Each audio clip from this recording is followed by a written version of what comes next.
लड़का जिसका नाम चुन्ना था वो रहता था। उसको गुड़ वाले चावल बहुत पसंद थे।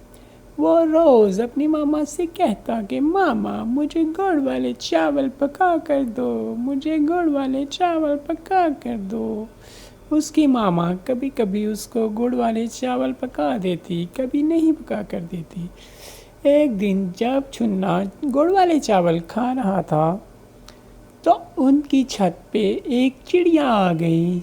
चिड़िया ने चुन्ने को चावल खाते देखा तो कहती, चुन्ने मुझे भी चावल दे दो। चुन्ने ने उसे थोड़े से चावल दे दिए। चावल खाते ही चिड़िया बहुत खुश हुई।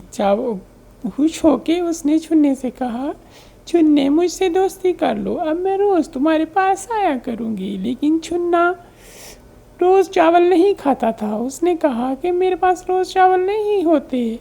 उसने कहा जब भी तुम चावल खाओगे तब मुझे दे देना। चुन्ना राज़ी हो गया और चुन्ना और चिड़िया की दोस्ती पक्की हो गई। इस तरह दोस्तों वो और चिड़िया और चुन्ना